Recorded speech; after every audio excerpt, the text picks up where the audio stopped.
Assalamualaikum warahmatullahi wabarakatuh.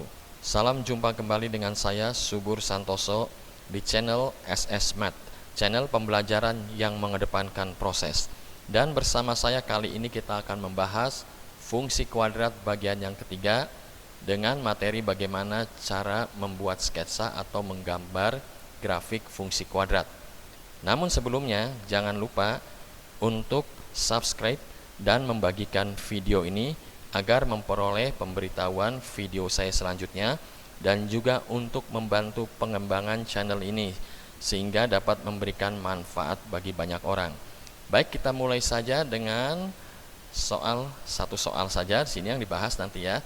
Gambarlah grafik fungsi fx atau y dengan persamaan rumusnya negatif x kuadrat positif 2x negatif 5. Yang pertama kita buat adalah kita buat dulu analisis gambar dengan menetapkan koordinat kartesiusnya, yaitu pada bidang kartesian. Sekarang kita tetapkan langkah pertama dari 3 langkah ya, menentukan titik potong di sumbu y dengan membuat x sama dengan 0. Seperti sudah diketahui bahwa grafik fungsi kuadrat itu berbentuk parabola, baik berbentuk parabola terbuka ke atas maupun parabola terbuka ke bawah, yang tentunya akan memotong sumbu y di absis atau titik x-nya sama dengan 0. Setelah kita buat x sama dengan 0, kita masukkan x sama dengannya 0 ini ya ke fungsi kuadrat yang akan kita buat sketsa gambarnya. Nah, ini kita masukkan nilai x nya 0, masukkan negatif ya 0 pangkat 2 0 positif 2 kali 0 0 negatif 5, jadi y nya negatif 5. Kita tetapkan sekarang absisnya ordinatnya negatif 5. Ini artinya bahwa parabolanya nanti akan memotong sumbu y di ordinat negatif 5. Selanjutnya, setelah kita menentukan titik potong di sumbu y dengan membuat x sama dengan 0, gantian sekarang kita akan menentukan atau menetapkan titik potong di sumbu x dengan membuat y sama dengan 0. Seperti tadi, y sama dengan 0-nya ini kita masukkan ke fungsi kuadrat yang akan kita cari gambarnya. Kita buat ya, gambarnya kita buat atau sketsanya jadi 0 ini. Persamaan terakhir ini adalah persamaan kuadrat. Kalau kita coba faktorkan negatif 1 ya dengan negatif 5, kita kalikan ya, berarti 5. Kita mencari dua buah faktor ya. Jika dikalikan 5 dan kedua faktor tersebut jika dijumlahkan positif 2, kita tidak menemui faktor ya. Faktor-faktor yang dicari tidak ada. Maka biasanya kita harus mencari metode lain, yaitu biasa yang kita pakai adalah melengkapkan kuadrat atau dengan menggunakan rumus A, B, C. Tapi sebelumnya di sini kita akan coba menguji diskriminannya. Karena kita uji diskriminannya, kita tetapkan koefisiennya ini ya. Koefisien untuk A-nya negatif 1, B-nya di sini 2, dan konstanta untuk C-nya negatif 5. Untuk apa ini? Untuk menguji diskriminannya.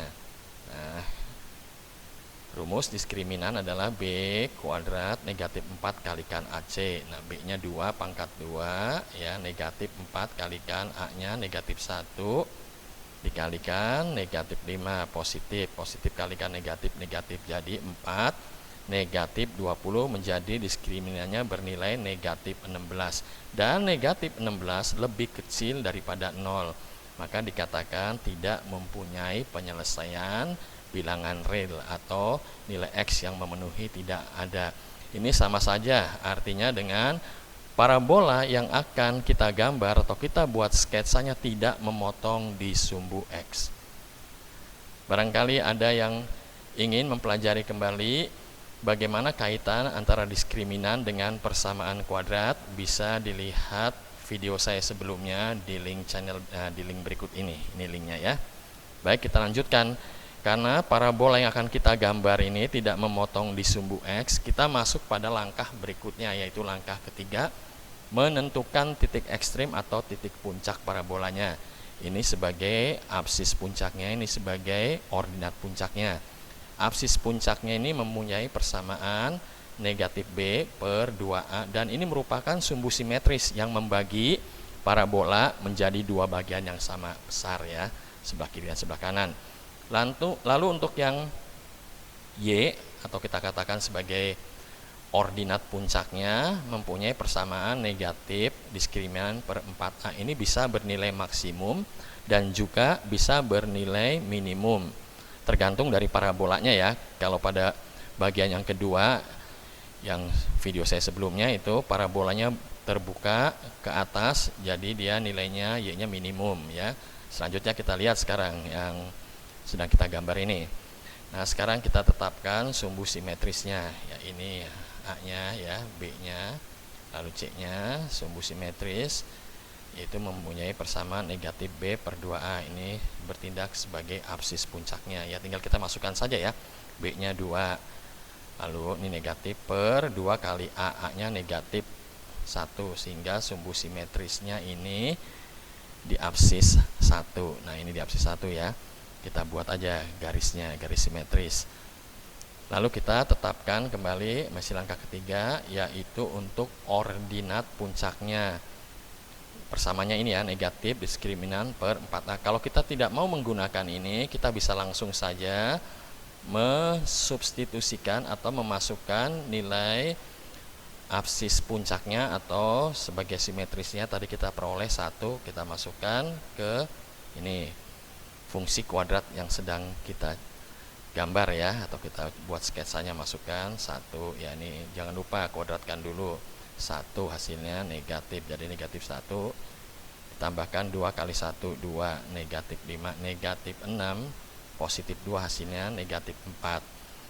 Nah, ini ordinat puncaknya. Kita tarik garis, nah, kita buat titik P itu 1, negatif 4.